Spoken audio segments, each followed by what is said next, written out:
Hi friends, career ഗൈഡൻസിൻ്റെ വേറൊരു എപ്പിസോഡിലേക്ക് സ്വാഗതം.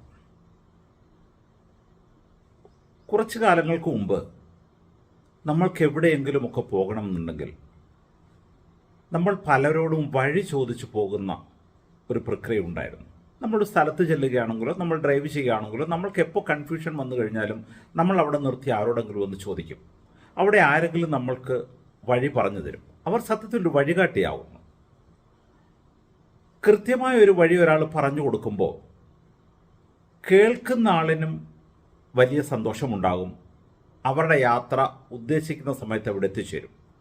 പറയുന്ന ആളിനും ഞാൻ അവിടെ ഒരു വഴികാട്ടിയായി എന്നുള്ളൊരു സന്തോഷവും തോന്നും. ഞാനീ പറഞ്ഞത് ഗൂഗിളിൻ്റെ വരവിന് ശേഷം വഴികാട്ടിയുടെ ഓപ്ഷൻ നമ്മളിൽ നിന്നും മാറിക്കിട്ടിയിരിക്കുന്നു. പക്ഷേ പുതിയ തലമുറയ്ക്ക് അവരുടെ ജീവിതത്തിലേക്ക് ഒരു വഴികാട്ടിയാകാൻ പറ്റുമെങ്കിലോ? എനിക്ക് തോന്നുന്നത് ഈ ചാനൽ കൊണ്ട് ഉദ്ദേശിക്കുന്നത് അതുമാത്രമാണ്. നിങ്ങൾക്കും എന്നോടൊപ്പം കൂടാം. കാരണം നിങ്ങൾക്ക് പരിചയമുള്ള പലർക്കും ജീവിതത്തിൽ വഴികാട്ടിയാകി മാറാം.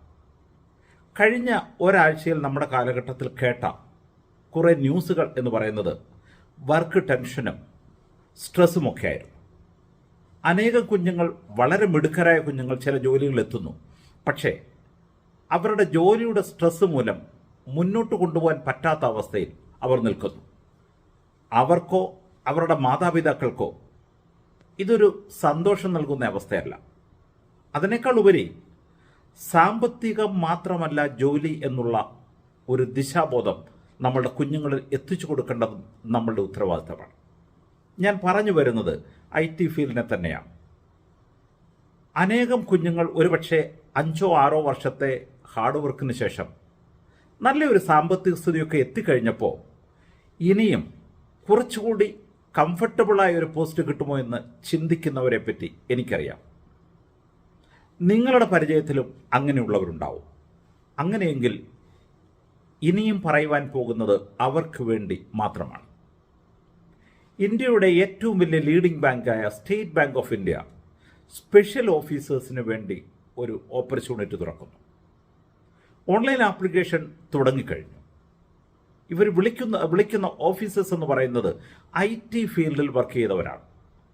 BTech കമ്പ്യൂട്ടർ സയൻസ്, MCA അഥവാ MSc ഇൻ കമ്പ്യൂട്ടർ സയൻസിന് ശേഷം കുറഞ്ഞത് 4 വർഷത്തെ കമ്പ്യൂട്ടർ ഫീൽഡിൽ പരിചയമുള്ളവർക്ക് അപ്ലൈ ചെയ്യാവുന്ന പോസ്റ്റാണ് ഈ സ്പെഷ്യൽ ഓഫീസറുടെ ഡെപ്യൂട്ടി മാനേജർ എന്ന തസ്തിക. എല്ലാം കൊണ്ടും IT ഫീൽഡിൽ ഇത്രയും നാൾ ജോലി ചെയ്ത് മിടുക്കന്മാരായി മാറിയ, മിടുക്കികളായി മാറിയിരിക്കുന്ന നമ്മളുടെ യുവാക്കൾക്ക് ഒന്ന് ശ്രമിച്ചു നോക്കാവുന്ന പോസ്റ്റ് തന്നെയാണ് എന്ന് ഞാൻ വിശ്വസിക്കുന്നു. കാരണം ഒരുപക്ഷെ ഇനിഷ്യലി നിങ്ങൾക്കുണ്ടാകാവുന്ന സെറ്റിൽമെൻ്റ് എല്ലാം കഴിഞ്ഞു. ഇനിയും നിങ്ങൾക്ക് അല്പം റിലാക്സ്ഡ് ജോലി ചെയ്യാമെന്നാണ് നിങ്ങൾ ചിന്തിക്കുന്നതെങ്കിൽ തീർച്ചയായും നിങ്ങളിതിൽ ശ്രമിക്കണം. ഇതിൻ്റെ ഏജ് 25-നും 35-നും മധ്യയായിരിക്കണം. ഇതിൻ്റെ വേറൊരു പ്രത്യേകത, ഡെപ്യൂട്ടി മാനേജർ തസ്തിക ആയതുകൊണ്ടും എക്സ്പീരിയൻസ് കൗണ്ട് ചെയ്യുന്നത് കൊണ്ടും റിട്ടേൺ എക്സാമിനേഷൻ ഒന്നും തന്നെയില്ല. ഇൻ്റർവ്യൂ ഉണ്ടാവാം. 2-3 ലെയർ ഇൻ്റർവ്യൂ ഉണ്ടെന്ന് പറയുന്നു.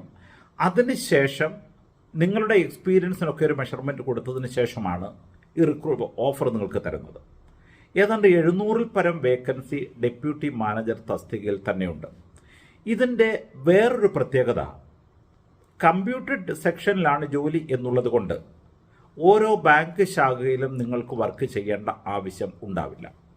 സാധാരണ ബാങ്ക് മാനേജേഴ്സ് 3 വർഷത്തിലൊരിക്കൽ ട്രാൻസ്ഫർ ആയി കഴിയുമ്പോൾ നിങ്ങൾക്ക് എന്തായിരുന്നാലും അവരുടെ കമ്പ്യൂട്ടർ ഡിവിഷനിൽ മാത്രമായിരിക്കും പോസ്റ്റിംഗ് എന്നുള്ളതിൽ ഒരു സംശയവും വേണ്ട. ഇനിഷ്യൽ പോസ്റ്റിംഗ് അവർ പറഞ്ഞിരിക്കുന്നത് മുംബൈയിലാണ്.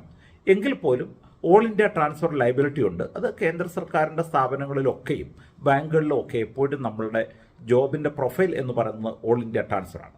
നിങ്ങളുടെ തസ്തിക ഡെപ്യൂട്ടി മാനേജർ ആയിരിക്കും. തുടക്കത്തിലെ ബേസിക് തന്നെ ഏതാണ്ടൊരു 68,000 രൂപയാണ്. അതിൻ്റെ കൂടെ DA ഒക്കെ വരുമ്പോൾ നല്ലൊരു എമൗണ്ട് ആയിരിക്കും.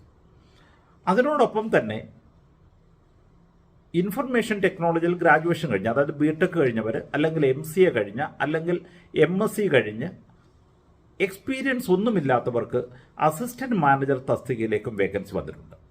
ഇത് രണ്ടും കൂടി ഏതാണ്ട് 1,500 വേക്കൻസിയാണ് വരുന്നത്. അസിസ്റ്റന്റ് മാനേജർ തസ്തികയിൽ വരുമ്പോൾ ഒരു റിട്ടൺ എക്സാമിനേഷൻ അവർ പറയുന്നുണ്ട്. റിട്ടൺ എക്സാമിനേഷനിൽ വരുന്നത് റീസണിങ്ങും ക്വാണ്ടിറ്റേറ്റീവ് ആപ്റ്റിറ്റ്യൂഡും ഇംഗ്ലീഷും ജനറൽ അവയർനെസ്സും ആയിരിക്കും.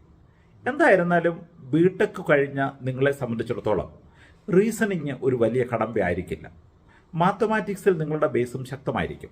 ഇംഗ്ലീഷിനും അല്പസ്വല്പം നിങ്ങൾക്ക് എന്തായാലും ജ്ഞാനം ഉണ്ടാകുമല്ലോ. ഒരു പക്ഷേ സാധ്യത ജനറൽ അവയർനെസ്സിൽ മാത്രമാണ് നിങ്ങൾക്ക് സ്കോറിങ് കുറയുവാനുള്ള സാധ്യത. പക്ഷേ 12ാം ക്ലാസ് വരെ സയൻസ് സബ്ജക്റ്റൊക്കെ പഠിച്ചവരെ സംബന്ധിച്ചിടത്തോളം ഇത് വലിയൊരു കടമ്പയാണ് എന്ന് ഞാൻ തോന്നുന്നില്ല.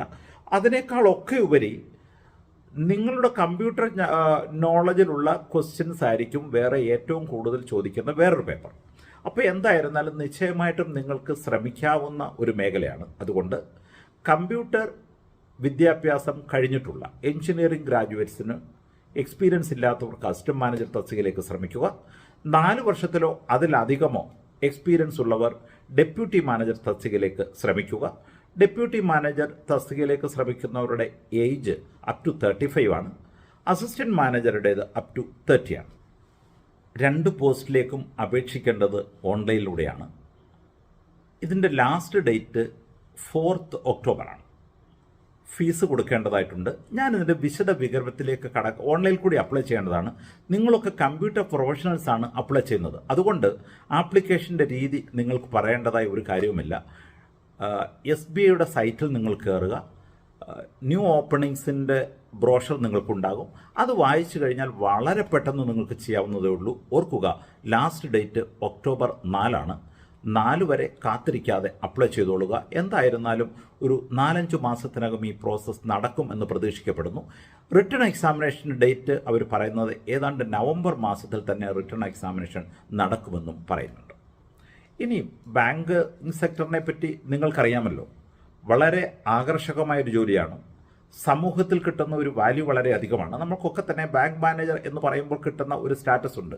അതിനേക്കാൾ ഉപരി ഞാനൊരു കേന്ദ്ര സർക്കാരിൽ ജോലി ചെയ്തിരുന്നെങ്കിലും പലപ്പോഴും ഈ ബാങ്ക് ഓഫീസേഴ്സെ കാണുമ്പോൾ എനിക്ക് ചില അസൂയ ഉണ്ടാകാറുണ്ടായിരുന്നു. അതിൻ്റെ കാരണം മറ്റൊന്നുമല്ല, അവർക്ക് കിട്ടുന്ന ശമ്പളത്തിന് അപ്പുറത്ത് അവർക്ക് കിട്ടുന്ന ചില ബെനിഫിറ്റ്സ് ആണ്. നിങ്ങൾക്കറിയാമോ, അവർക്ക് കാർ ലോണ് സിമ്പിൾ ഇൻട്രസ്റ്റിലാണ് കിട്ടുന്നത്. നമ്മൾക്ക് കോമ്പൗണ്ട് ഇൻട്രസ്റ്റിൽ ബാങ്ക് ലോൺ തരുമ്പോൾ അവരുടെ ഓഫീസേഴ്സിനും എംപ്ലോയീസും സിമ്പിൾ ഇൻട്രസ്റ്റിലാണ്. ഏതാണ്ട് 4% 5% പലിശ നിരക്കിൽ. അതും സിമ്പിൾ ഇൻട്രസ്റ്റിൽ കിട്ടുന്ന നിങ്ങൾക്ക് വാഹനം വാങ്ങിക്കുന്നതിനും വീട് വയ്ക്കുന്നതിനും കുഞ്ഞുങ്ങളുടെ വിദ്യാഭ്യാസത്തിനുമെല്ലാം ലോൺ ലഭിക്കുന്ന ഒരു സൗകര്യം അവിടെയുണ്ട്.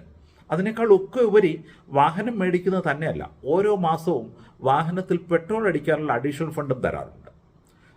ന്യൂസ് പേപ്പറിൻ്റെ അലവൻസ്, മൊബൈൽ ഫോണിൻ്റെ അലവൻസ്, കമ്പ്യൂട്ടറിൻ്റെ അലവൻസ്, എന്തിന് വീട് ഡെക്കറേറ്റ് ചെയ്യുന്നതിനുള്ള കർട്ടൻ വളരെ അലവൻസ് നടക്കുന്ന ഒരു ഡിപ്പാർട്ട്മെൻറ്റാണ്. തീർച്ചയായിട്ടും നമ്മുടെ കുഞ്ഞുങ്ങൾ പലപ്പോഴും ഇത് അറിയാതെ പോകുന്നതാണ്. ഇതാണ് ഞാൻ തുടക്കത്തിൽ പറഞ്ഞ വഴികാട്ടി.